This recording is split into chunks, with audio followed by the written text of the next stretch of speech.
It's closed. It won't hurt me. Should we tuck it away? Hold that. Okay.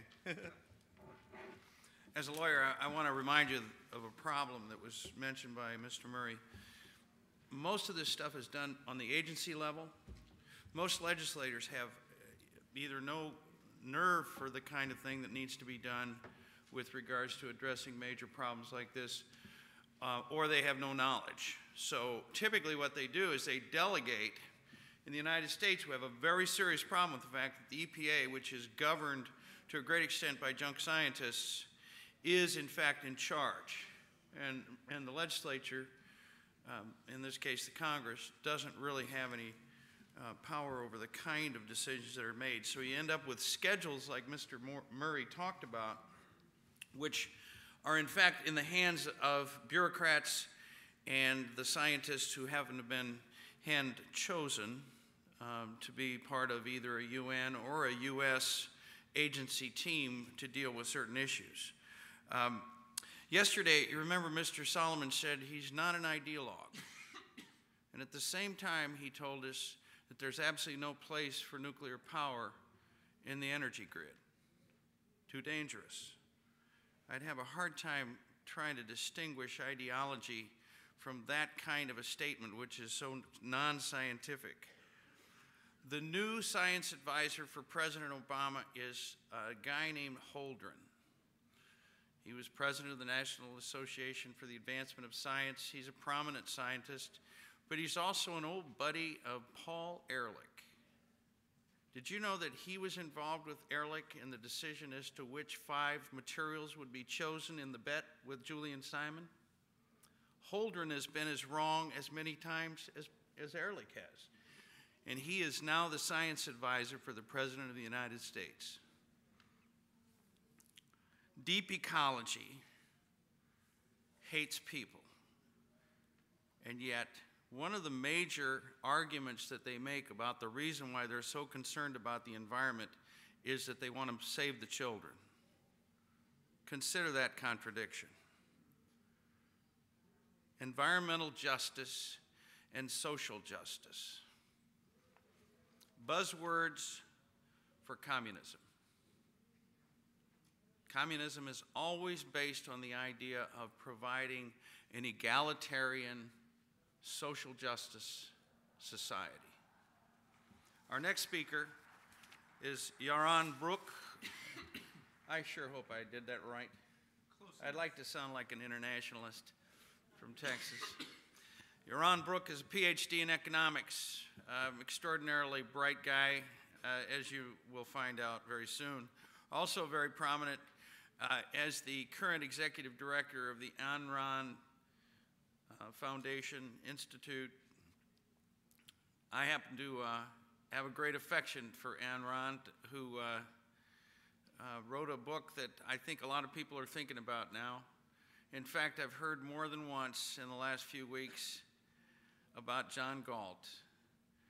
There are a lot of people in this room who know what I mean when I tell you there are a lot of folks that are doing a John Galt.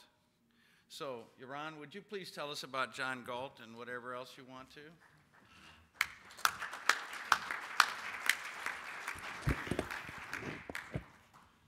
Thank you, John. And it's, well, you got my name right. It's Ayn Rand. Yeah. And let me just say with regard to Galt that I'm sure happy that the people attending this conference are not doing a Galt or going Galt, as the common expression is these days, which means escaping from society or withdrawing from society. It's becoming a common term. And I do not have a PhD in economics. I'm sorry I'm correcting you on and on. I actually have a PhD in finance. So I'm a finance guy, and I run an institution that's not so much libertarian as it is philosophical. So I'm going to take a slightly different approach to the issue at hand. Because as a finance guy, you know, I try to frame everything in terms of finance and investments and so on. And I look at this whole environmentalism issue, and I'll try to figure out a financial analogy to it, so bear with me. You know, when I look at investing money, one of the key things that any investor, I think, looks at is past performance. You know, how is this group that's asking for my financing, asking for my money, how is it done in the past? And clearly environmentalism here is asking us for, I would argue, more than our money, but a huge amount of money and our soul and the future of Western civilization. And I ask myself, well, what's the performance like? And I don't have to tell you guys what the performance matrix has been for the environment. We just heard DDT, complete failure in terms of predicting the real effects of DDT, the consequence, the deaths of millions of people, probably 1 million people a year right now. Overpopulation, earlier, the specifics of his prediction were between 100 to 200 million people dying during the 1970s. Population grew, indeed, and people thrived. Life expectancy across the world, wealth across the world increased. Global cooling, and of course now, global warming. So when I look at the environmentalist movement, every prediction they've made, every scare that they have predicted, have all turned out to be lies, to be scares, to be false. So I, as a finance guy, say, I'm not going to give these guys money. I'm not going to believe a word they say. These are the same people that time and time again have told us stuff that's turned out to be false. So the question in my mind is, why do people still believe them? I'm not that smart, much smarter than everybody else. You know, I think anybody you'd ask about making investments, you know, if the guy that's coming to pitch the investment strategy has failed over and over and over again, they're not going to give him money. So why, when the environmentalist movement comes out, and there are plenty of people at this conference who have spent careers showing that they are liars, that their predictions have been false over and over and over again, why do Americans and Europeans and people all over the world still buy their nonsense? Why are they still investing in these ideologies? And I think the reason here is not a lack of understanding of science, a lack of understanding of finance, a lack of understanding of what's good for themselves. I think the cause for this blindness, if you will, is philosophical. Now, I could go on about what motivates the leaders of the environmental movement, but I think everybody here knows. I mean, they don't care about the truth. The truth is irrelevant to them. They are motivated by a fundamental hatred of progress, of technology, of human life, of human beings. They are anti-capitalist, former leftists, current leftists, who are not interested in human success, but in human sacrifice. And I could give you all the quotes about, you know, how wonderful the AIDS virus is because it'll kill people, or you know, they hope to see.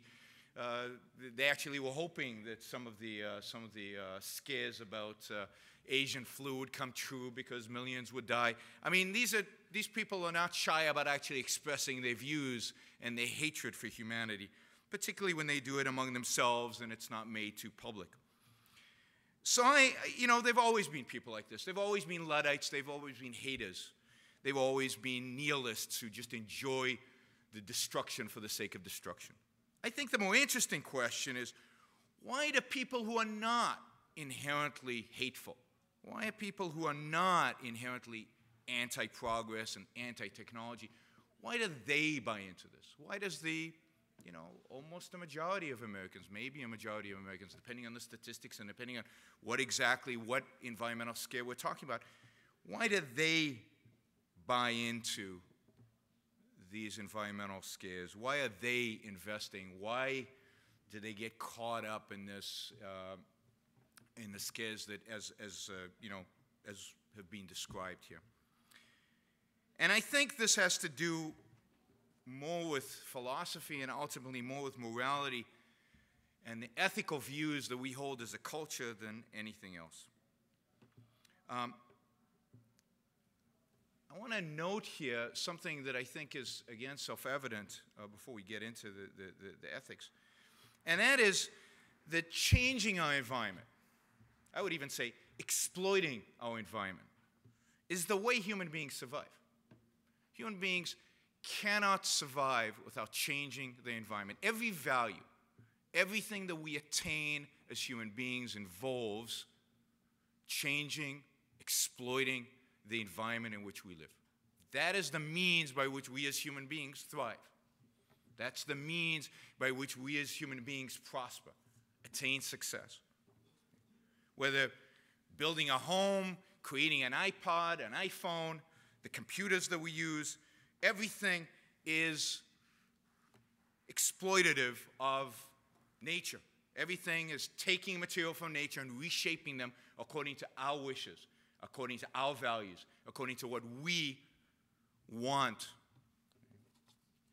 So the notion of attacking changing environment is really a direct attack on humanity, on values, on progress, on success, on the very fundamentals of what it means to pursue our happiness, to pursue our values.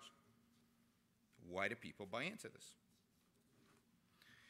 Now, I think they buy into this because there's a fundamental clash. And this, by the way, to me is the same explanation why people are buying into right now the idea that the current financial crisis and everything going on is a crisis of capitalism. I mean, to me, it's the same. Ultimately, these are the same fundamental ideas that drive people's antagonism towards capitalism, towards progress, towards technology, even though they don't really want to, even though they're the beneficiaries of all those things. It's the fact that when we are pursuing our values, when we're out there making stuff, when we're out there participating in the capitalist economy, making money, bettering our lives, we are pursuing our self-interest. Capitalism, freedom, technology is fundamentally about self-interest. It's about each one of us pursuing our values, our long-term benefits, making our life better, the lives of our children better, lives of our neighbors better. But we care about us, ourselves. That is the primary. Capitalism is all about individual pursuit of values. Individuals pursuing their own values and trading. And the beauty of trade, as those of us who know a little bit about economics, the beauty of trade is it's a win-win situation. By me pursuing my values, I make it possible for you to pursue your values. But it's fundamentally about me pursuing my values. That's what capitalism is about. That's what freedom is about. That's what the system that we have, that the founding fathers of this country created. And this clashes. This clashes, however, with the underlying moral premises that we have in this culture. And you mentioned Atlas Shrugged and John Gold. This is what Atlas Shrugged is really about.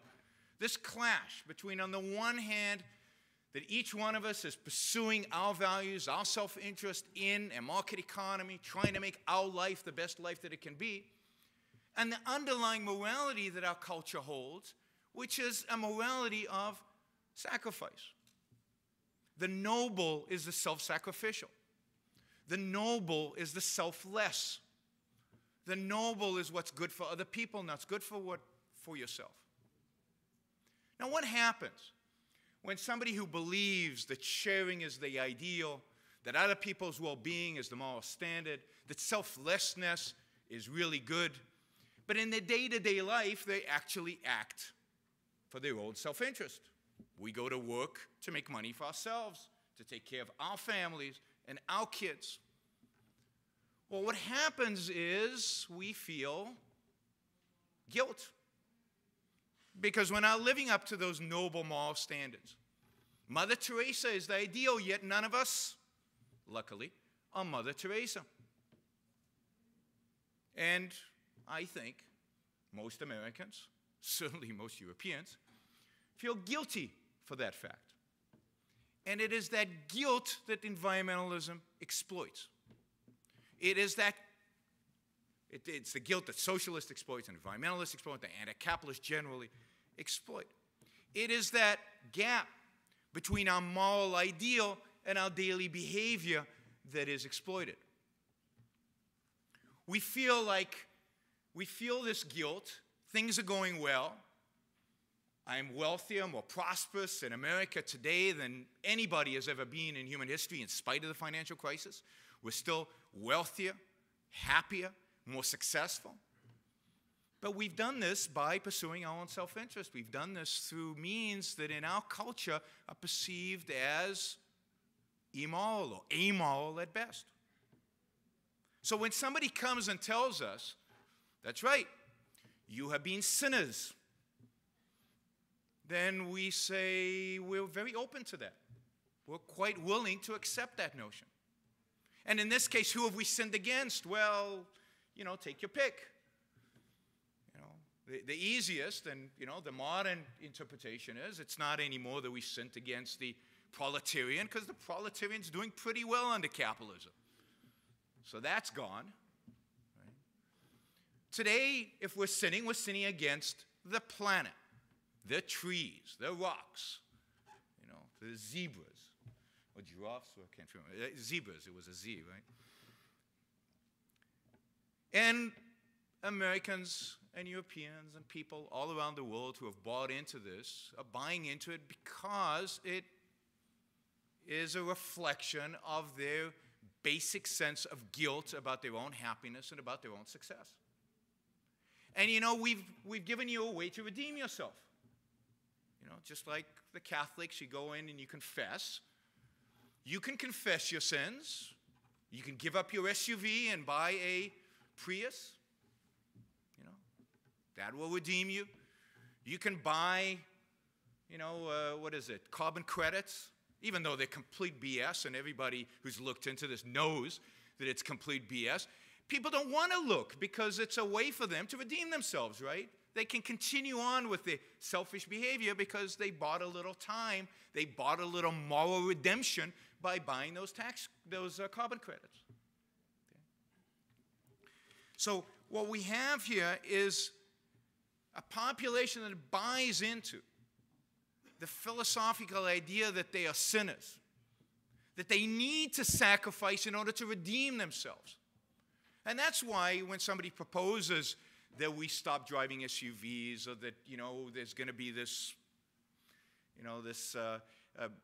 very expensive bill that's going to pass that's going to cost us some points on the GDP, people say, well, okay, it's okay to sacrifice for a greater good. That's what we've been taught since we were little. Don't think about yourself. Think of the greater good. Think about what's good for society. And we're completely gullible to those arguments because of that moral premise. Okay? So it is this fundamental clash, moral clash, that fuels the environmentalist movement. Environmentalism preys on our moral unease and fishes around for doomsday scenarios. And look, I applaud the scientists and the economists at conferences like this, and they do fabulous work. And I think they're going to win on the climate change issue. I think ultimately everybody's going to see that this is complete nonsense. But that's not going to stop the environmentalist movement. They'll just come up with something new. And people, again, are going to buy into it because they are going to, again, feel like they need this redemption. That's why just because science disproved all the other scares doesn't prevent the environmentalists from moving on to the next scare. So environmentalism preys on this. We'll continuously find new ways in which to perpetuate this guilty feeling that we all have. What we lack, in my view, to really defeat environmentalism, not just this particular threat that we face right now, but environmentalism as a movement. What we lack is not better science, it's not better politics, it's not better economics. What we lack is a moral self-assertiveness. What we lack is the ability to stand up and say that we are proud of the kind of lives that we lead. That capitalism is a good system. That pursuing our own values is a good thing. that going out there and creating wealth is wonderful. You know, what was it? Sleeping on a pile of money with lots of beautiful babes around it? That's a good thing. Although my wife would challenge the lots of babes. We need to get rid of the sense of guilt and the idea that we deserve some kind of punishment. As long as the idea of self-interest, the idea of pursuing your own values, the idea that pursuing one's own happiness, by the way, which is in the Declaration of Independence, is unalienable right that we all have, as long as those ideas are morally suspect, as long as they are viewed as Irving Kristol wrote a famous book about capitalism, and he called it 2 Cheers for Capitalism. 2 cheers, not 3. Right? Why only 2? Because while capitalism creates wealth, while it's pro-freedom and liberty and so on, it's kind of sleazy, right? Because it's all about pursuing self-interest and profit and so on. As long as we hold that idea, even the so-called defenders of capitalism hold that idea, we won't be able to defend capitalism. We won't be able to defend ourselves against this notion of environmentalism and the hatred for man. We won't be able to defend ourselves against a variety, the whole array of enemies of Western civilization. What we need to be doing, and what the Ayn Rand Institute is dedicated to doing, is shaking people's view of morality up. What Atlas Shrugged does, what John Galt does in his famous, very long speech at the end of the book, is challenge the morality that is prevalent in our culture, is reject the morality of self-sacrifice, reject the morality of selflessness, and propose an alternative, what Ayn Rand called rational self-interest.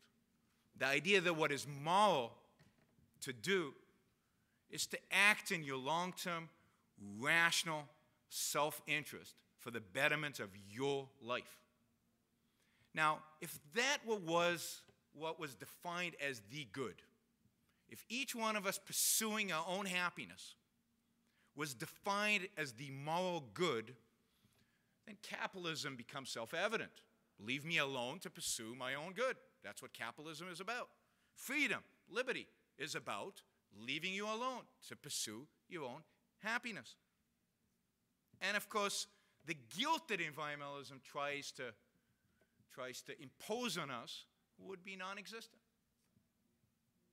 Because we would be proud of our success, we'd be proud of our wealth, we'd be proud of our ability to exploit the environment in which we live to our own benefit.